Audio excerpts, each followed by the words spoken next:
Muitas vezes, precisamos parar e nos desfazer de coisas que nos impedem de receber o novo. Bom dia!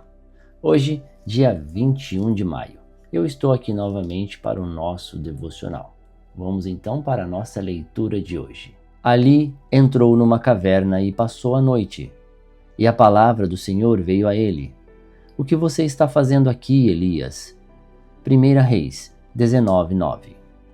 Elias, diante da ameaça de Jezabel, foi consumido pelo medo, levando-o a se refugiar numa caverna.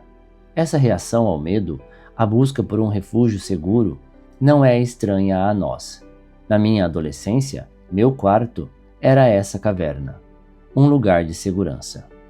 Essa tendência ao isolamento, especialmente sob pressão, reflete uma luta contra a solidão que perpassa a humanidade desde os tempos antigos. Apesar de cercados por outros, como Elias, muitos de nós nos sentimos isolados, frequentemente em razão de sentimentos de abandono, rejeição ou insegurança. A solidão, embora comum, não é o destino que Deus deseja para nós. O medo e a solidão podem fazer parte da experiência humana, inclusive dos filhos de Deus, mas permanecer neste estado é uma escolha nossa, não um desígnio divino. Eu me isolava, pois queria me afastar de alguma maneira da realidade em que vivia, e aquilo foi criando feridas profundas na minha vida que demoraram a cicatrizar. Foi quando descobri que não estava sozinho que tudo mudou. Entendi que tinha um companheiro, um pai, um amigo, um socorro bem presente na hora da angústia. Deus é tudo isso para nós, e eu fui resgatado por Ele e retirado da minha caverna quando o conheci, pois passei a reconhecer minha verdadeira identidade. E como está escrito, seu amor perfeito lançou fora todos os meus medos. Não sei quais são os sentimentos e motivos que o têm levado a se manter numa caverna. Talvez o medo, a angústia, a rejeição, o abandono, o abuso. Quaisquer que sejam, saiba que existe um sol brilhando do lado de fora e um caminho a ser trilhado. Por mais que a vida o tenha machucado, saiba que Deus é especialista para curar você e o capacitar a vencer um dia de cada vez. Eu declaro sobre você um tempo de novos sonhos, novas conquistas e novas realizações. Palavra-chave de hoje: novo. Leitura bíblica, Atos 16. Atos 16. Timóteo acompanha Paulo e Silas. Paulo chegou à cidade de Derbe e Listra.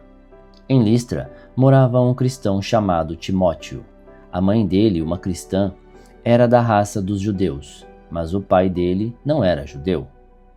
Todos os irmãos que moravam em Listra e Icônio falavam bem de Timóteo. Paulo quis levá-lo consigo e por isso o circuncidou, pois todos os judeus que moravam naqueles lugares sabiam que o pai de Timóteo não era judeu.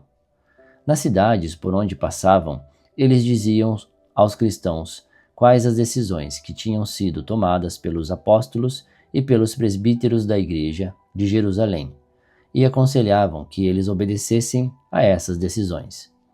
Assim, as igrejas ficavam mais fortes na fé, e o número de cristãos aumentava cada dia mais.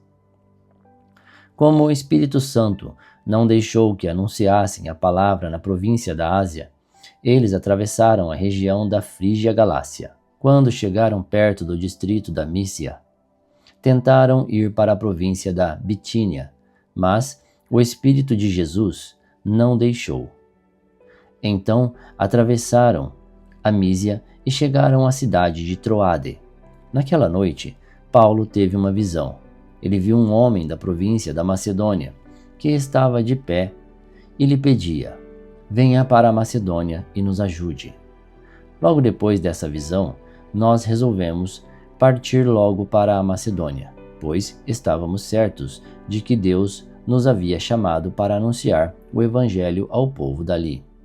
Nós embarcamos em Troade e fomos diretamente para a ilha da Samotrácia. No dia seguinte, chegamos ao porto de Neápolis. Dali fomos a Filipos, que é uma cidade do primeiro distrito da província da Macedônia, e também colônia romana, onde ficamos vários dias. No sábado, saímos da cidade e fomos para a beira do rio, pois pensávamos que ali devia haver um lugar de oração para os judeus. Sentamos e começamos a conversar com as mulheres que estavam reunidas lá. Uma daquelas mulheres que estavam ouvindo era Lídia, uma vendedora de púrpura da cidade de Tiatira. Ela adorava a Deus, e o Senhor abriu a mente dela para que compreendesse o que Paulo dizia. Ela e as pessoas da sua casa foram batizadas. Depois, Lídia nos convidou, dizendo: "Venham ficar na minha casa, se é que vocês acham que, de fato, eu creio no Senhor." Assim, ela nos convenceu a ficar na casa dela. Certo dia, quando estávamos indo para o lugar de oração, veio ao nosso encontro uma escrava. Essa moça estava dominada por um espírito mau, que adivinhava o futuro. E os seus donos ganhavam muito dinheiro com as adivinhações que ela fazia. A moça começou a nos seguir, gritando assim: "Estes homens são servos do Deus Altíssimo e anunciam como vocês podem ser salvos." Ela fez isso muitos dias. Por fim, Paulo se aborreceu, virou-se para ela e ordenou ao espírito: "Pelo poder do nome de Jesus Cristo, eu mando que você saia desta moça." E no mesmo instante, o espírito saiu. Quando os donos da moça viram que não iam poder mais ganhar dinheiro com as adivinhações dela, agarraram Paulo e Silas e os arrastaram até a praça pública, diante das autoridades. Eles os apresentaram a essas autoridades romanas e disseram: "Estes homens são judeus e estão provocando desordem na nossa cidade. Estão ensinando costumes que são contra a nossa lei. Nós que somos romanos não podemos aceitar esses costumes." Aí, uma multidão se ajuntou para atacar Paulo e Silas. As autoridades mandaram que tirassem as roupas deles e os surrassem com varas.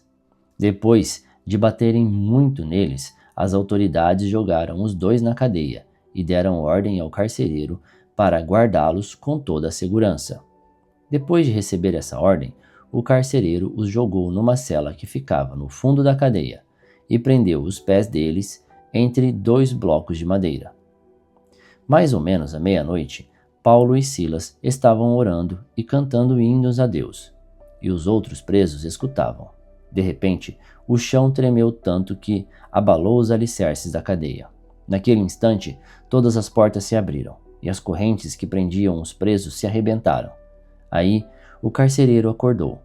Quando viu que os portões da cadeia estavam abertos, pensou que os prisioneiros tinham fugido. Então, puxou a espada e ia se matar. Mas Paulo gritou bem alto: "Não faça isso. Todos nós estamos aqui." Aí, o carcereiro pediu que lhe trouxessem uma luz. Entrou depressa na cela e se ajoelhou tremendo aos pés de Paulo e Silas. Depois, levou os dois para fora e perguntou: "Senhores, o que devo fazer para ser salvo?" Eles responderam: "Creia no Senhor Jesus, e você será salvo, você e as pessoas da sua casa." Então, eles anunciaram a palavra do Senhor ao carcereiro e a todas as pessoas da casa dele. Naquela mesma hora da noite, o carcereiro começou a cuidar deles, lavando os ferimentos da surra que haviam levado. Logo depois, ele e todas as pessoas da sua casa foram batizados. Em seguida, ele levou Paulo e Silas para a sua casa e lhes deu comida. O carcereiro e as pessoas da sua casa ficaram cheios de alegria porque agora criam em Deus. Quando amanheceu, as autoridades romanas mandaram alguns policiais com a seguinte ordem para o carcereiro: "Solte esses homens." Então, o carcereiro disse a Paulo: "As autoridades mandaram soltá-los. Podem ir embora em paz." Mas Paulo disse aos policiais: "Eu e Silas somos cidadãos romanos. E mesmo assim, sem termos sido julgados, fomos surrados em público. E depois nos jogaram na cadeia. E agora querem nos mandar embora assim em segredo?" Isso não. Que as próprias autoridades romanas venham aqui e nos soltem. Os policiais foram contar às autoridades romanas o que Paulo tinha dito. Quando as autoridades souberam que Paulo e Silas eram cidadãos romanos, ficaram com medo e foram lhes pedir desculpas. Então, os tiraram da prisão e pediram que fossem embora da cidade.